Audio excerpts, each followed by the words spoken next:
الحمد للہ رب العالمین والصلاة والسلام علی سید الانبیاء والمرسلین اما بعد فاعوذ باللہ من الشیطان الرجیم بسم اللہ الرحمن الرحیم ان اللہ وملائکتہ یصلون علی النبی یا ایہا الذین آمنوا صلوا علیہ وسلموا تسلیما۔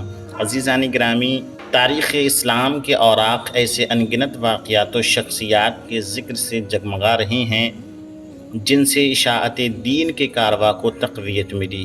ایسی لازوال شخصیات کے کارنامے آج بھی تاریخ اسلامی کے ماتھے کا جھومر ہیں، جن کی مساعی جمیلہ سے دلوں کی تاریک دنیا میں تاریخی انقلاب آیا، دل و دماغ روشن ہوئے اور فکر کی کھیتی ہری بھری ہو گئی۔ ایسی ہی نادر زمن ہستیوں میں سمنان کے تاجدار، وارث مملکت خداداد حضرت سید مخدوم اشرف جہانگیر سمنانی رحمۃ اللہ علیہ کی ذات مبارکہ ہے۔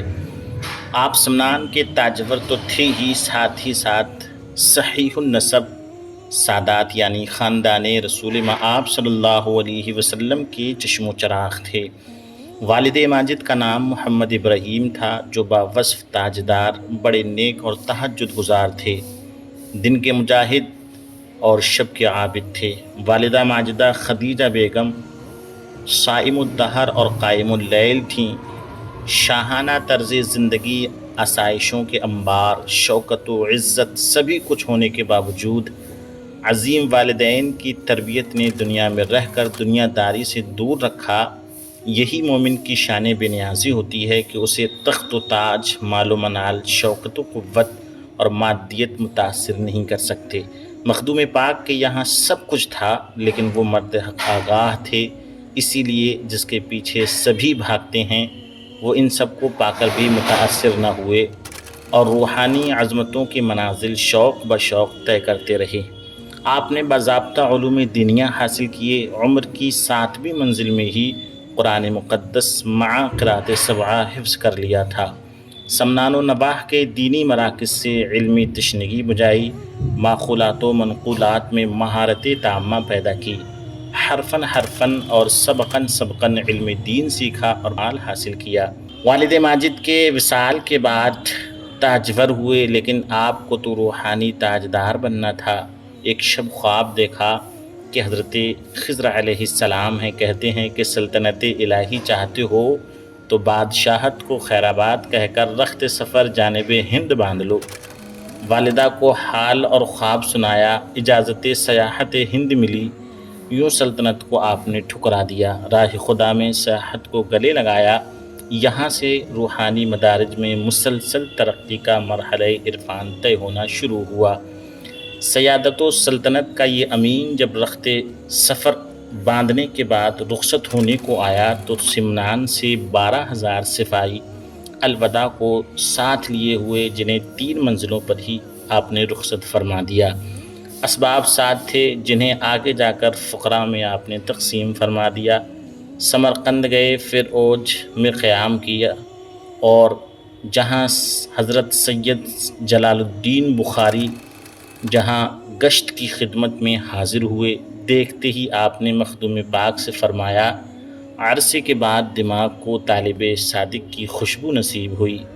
مدت کے بعد چمن سعادت سے نسیم خرامہ ہوئی۔ مبارک ہو، بے حد جسور فرزند آیا ہے، راہ میں توقف نہ کیجیے۔ اخذ فیض کے بعد آپ منزل بمنزل ہوتے ہوئے دہلی آئے، پھر عازم بہار ہوئے جہاں حضرت مخدوم شرف الدین یحییٰ منیری رحمۃ اللہ علیہ کا جنازہ پڑھایا۔ پھر بنگال کی راہ لی۔ اس زمانے میں پنڈوا بنگال میں حضرت علاء الدین عبدالحق لاہوری کے علم و عرفان کا بڑا چرچا تھا، جن کے فیض رساں بارگاہ سے علاقہ بنگال اسلامی تعلیمات سے جگمگا رہا تھا، اور آپ کی ایک نگاہ کیمیا اثر سے ہزاروں دل نور ایمان سے روشن ہو اٹھے تھے۔ آپ عرصے سے منتظر تھے۔ انتظار کس کا تھا؟ یہ اس وقت کھلا جب مخدوم پاک آپ کی بارگاہ میں پہنچے اور روحانی امانتوں کے امین ہوئے۔ شیخ نے نگاہ ڈالی اور مقامت معرفت کے اس عظیم منصب پر پہنچا دیا جہاں نگاہوں سے پردے اڑ جایا کرتے ہیں اور نظارہ انوار و عرفان نگاہوں کا محور ٹھہرتا ہے۔ بیعت کی سعادت حاصل کی اور 12 سال خدمت مرشد میں رہے، خرقہ خلافت اور جہانگیر کا لقب پایا۔ مرشد نے خود روحانی تربیت کی۔ علامہ مشتاق احمد نظامی کیا ہی خوب لکھتے ہیں کہ ایک دن آپ یعنی کہ مخدوم پاک کمر باندھ رہے تھے۔ مرشد نے پوچھا کیا کر رہے ہو؟ آپ نے فرمایا خدمت خلق کے لیے کمر کس رہا ہوں۔ مرشد نے فارسی زبان میں فرمایا اگر می بندی محکم ببند کہ ہیچ درمیان داری، یعنی کہ اگر کمر کس رہے ہو تو مضبوطی سے کسو تاکہ پھر کوئی چیز درمیان میں نہ رہے۔ آپ نے فرمایا آرزوئے نفس ازمیاں بیروں کشیدم تا زندہ، یعنی جب تک زندہ ہوں نفس کی آرزوؤں کو دور ہی رکھوں گا۔ بہرکاف مرشد کی اجازت سے سیاحت کے اگلے دور کا آغاز کیا۔ دلوں کی صفائی اور ستھرائی فرماتے رہے۔ جون پور گئے، محمد آباد گناہ گئے، نواح عود میں بھی دین کی اشاعت فرمائی۔ وہ دور ایسا تھا کہ سحر و جادو کے ذریعے شرک و کفر کو رواج دیا جا رہا تھا۔ ایسے عالم میں زمانی ضرورت کے تحت آپ نے کرامتوں کا اظہار فرمایا، جس کا نتیجہ یہ ہوا کہ ہزاروں افراد حلقہ بگوش اسلام ہوئے۔ کچھوچھا مقدسہ میں آپ نے سکونت اختیار کی۔ پھر سیاحت کا دوسرا دور شروع ہوا۔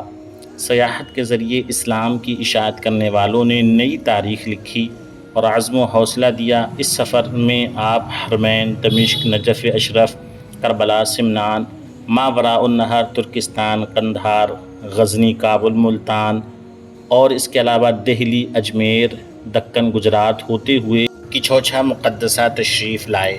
اس سیاحت میں اکابر اولیاء کرام سے فیض لیا، طالبین راہ طریقت و معرفت کو فیض دیا۔ کفر کی وادیوں میں بھٹکنے والے کتنے ہی افراد کو راہ حق سے آشنا فرمایا۔ سکونت کے دوران کچھوچھا مقدسہ کے کتنے ہی اصحاب اقتدار کی اصلاح فرمائی اور انہیں توبہ کی طرف مائل کیا۔ آپ سچی عاشق رسول تھے، جس کا اندازہ لطائف اشرفی کے مطالعے سے آپ اچھے سے لگا سکتے ہیں۔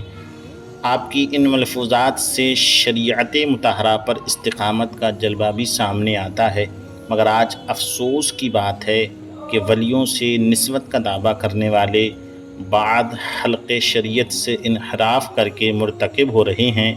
انہیں مخدوم پاک کی حیات مبارکہ سے درس لینا چاہیے کہ آپ کا کوئی لمحہ جاودہ شریعت سے بال برابر بھی منحرف نہیں ہوا۔ آپ کی یہاں شریعت پر استقامت کے بعد ہی طریقت کی منزل کا پتہ ملتا ہے۔ اسی درس کو گزری صدیوں میں شیخ عبدالحق محدث دہلوی، مجدد الف ثانی شاہ ولی اللہ محدث دہلوی اور علامہ فضل حق خیر آبادی، اعلیٰ حضرت محدث بریلوی شیخ المشائخ اشرفی میاں کچھوچوی اور مفتی اعظم ہند نوری جیسی عالی مرتبت شخصیات نے بھی دیا ہے۔ انہی کے مشن کو اپنانا مخدوم پاک سے محبت و نسبت کا تقاضا ہے۔ یقین جانیے ہمیں اس عہد قحط الرجال میں اسی کی ضرورت ہے اور سختی کے ساتھ ضرورت ہے۔ اعلیٰ حضرت عظیم البرکت نے کیا ہی خوب ارشاد فرمایا ہے، تیرے غلاموں کا نقش قدم ہے راہ خدا، تیرے غلاموں کا نقش قدم ہے راہ خدا، اور وہ کیا بہک سکے جو یہ سراغ لے کے چلے۔ تو ناظرین گرامی، یہ تھا مخدوم پاک کا سمنان سے ہندوستان کا سفر۔